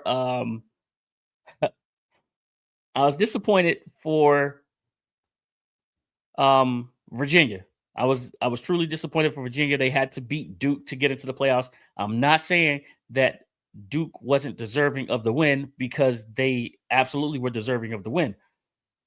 I was disappointed for Virginia for the fact that it is one of the schools, around the DMV. They fought their guts out. They went to overtime. They just couldn't get it done, which allowed Tulane and JMU into the college football playoffs. So I was excited in that nature. Indiana has the group of death, the bracket of death is what I'm going to call it, because their reward for a win will be either to face Alabama or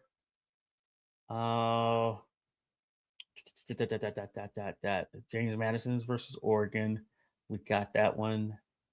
Alabama plays Ole Miss.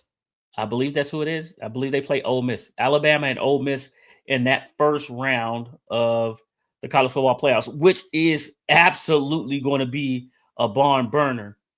So that's a game that I'm looking forward to. You have Oregon.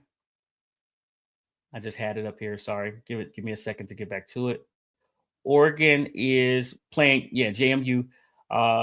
Oregon's playing JMU. Ole Miss plays Tulane. Sorry. Ole Miss plays Tulane.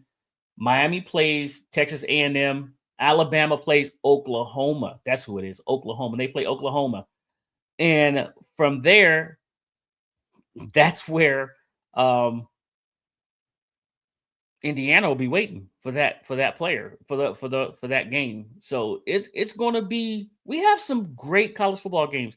Alabama, Oklahoma. That's the 8 versus 9. You got Miami versus Texas A&M.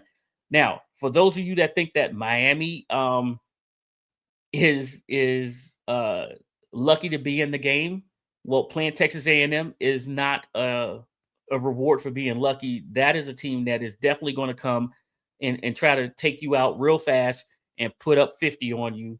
That team is not to be played with, not to be slept on. But neither is Miami's defense, which you guys know or should know has one of the best pass rushers coming out of college football this year. So that's a game as Commanders fans that we all should be watching to see some of those future pass rushers that'll be going to the NFL. Tulane versus Ole Miss. This can get ugly real fast. So this game is December 20th at 2:30 p.m. So you want to watch this game right from the beginning and see what's going to happen. If Tulane is able to hang around and stifle this Ole Miss offense, which will be without their head coach, their defense coordinators, the new head coach. He locked up the whole staff, and the departure of Lane Kiffin going to LSU. So what'll be interesting in this game is to see how this offense does. Will they come and play for each other, or are they just there to receive their participation trophy, and an 11 seed will be the 6th seed? So you got that to look forward to. JMU, the 12th seed, they will be going out to Oregon to play the Ducks. We know that is going to be a track meet. James Madison's path to glory here is to slow this game down. And we know that the Ducks have all the speed in the world. Their path will be to slow this game down and make it into a dogfight, make it ugly, muck it up, keep the score low, and try to play ball possession and keep away from the Oregon Ducks, because you will get embarrassed real fast if you don't. Let's go to this Saturday. Army-Navy game, which is being played in Baltimore. Check out Bowie TV. We just found out from CWall that one of her colleagues will be up there giving us some great information about this Army-Navy game. Come on, man. This is the literally salute the service right here. Some of our future leaders will be on the field. Some will be on the field for the last time. We have to give it up to them and thank them for what they're about to embark on. And it is a chance where we all get to sit back and root on our service. Me, Navy, said Army, my son, Air Force. When the Navy plays the Air Force, me and my son, we go back and forth. And this is one where me and said go back and forth a lot. Now, I'm going to tell you, Navy is favored by 6.5 in this game here. I do believe that the President's Cup is what they usually wind up playing for. That's why this game is always by itself. But I'm not sure who actually has the grasp on that cup right now. So I'm not going to get into it. But we do know this. The winning service sings last. And this year, it should be Navy. This year, I'm hoping it's Navy. I don't want to do no push-ups. No, I don't. But if Said does push-ups, you guys will know because I will post it. I certainly will. So let's go Navy, beat Army, beat them bad. Let's do that. Let's beat Army real bad. Doc was supposed to join me today. Unfortunately, it looks like he is tired. Doc's been busy. He's been going and going and going, and he may have some things happening right now. As far as the week goes for our picks, let me let you guys know what happened here.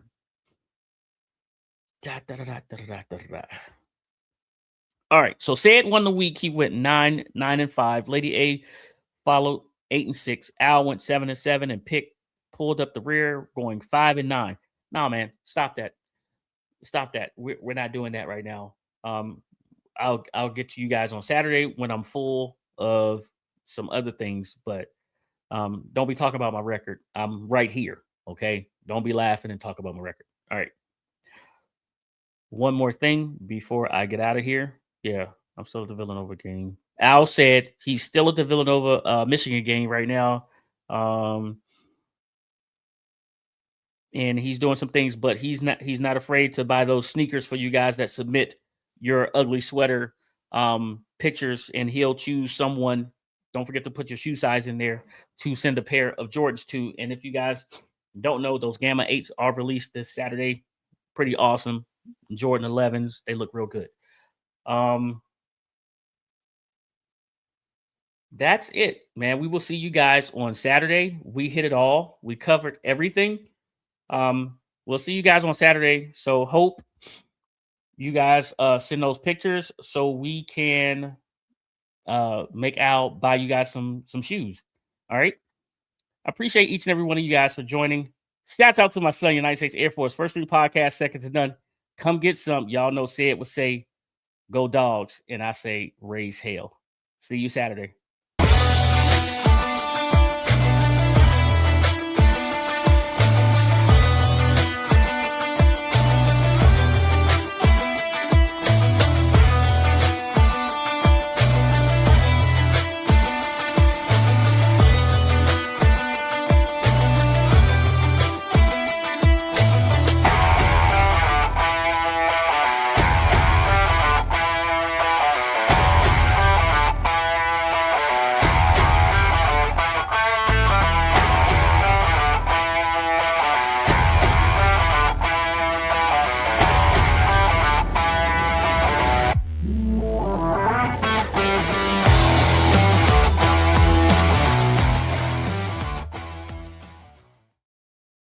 Hey, Psych, we're not done. So, Bruce, thanks. Thanks for reminding me, bro. We have our fantasy playoffs for that fantasy league. And real quick, I'm just going to go through some matchups here. Pick is playing Beginner's Luck, which is Bruce Glass's team. We made the playoffs. Bruce Glass is 7-7, and Toothpick is 10-14. That's the 2 versus 7 matchup. Number 1 has a bye. That's Ohana, who is 11-3. Absolutely crazy record right there. And our 4 versus 5 is the True Ertz versus that Prime champ. Both are 8-6. Another quarterfinal match will be Notorious versus Omar Cummings. I believe that's Al's team. And Notorious is 10-4 as well. And Al is 7-7. How did he sneak into the playoffs? Don't know. That is the 3 versus 6. And Mr. Otis in the consolation bracket is 6-8. He's the number 1 seed in the consolation bracket. You have No White Butt Sex, who's 4-10, playing the Georgia Dogs. That'd be Said's team, who's 2-12. That's a 4 versus 5. The 3 Saucy Vibes is 5-9. He has a bye. And the 2 seed down there is CO or Cozone 6-6-8. So that is our fantasy football playoffs for that first down league playoffs. Thanks to everybody that participated in that this year. It's been a lot of fun. We've been talking a lot of trash, and at least Pick is winning at something, right? See you guys later.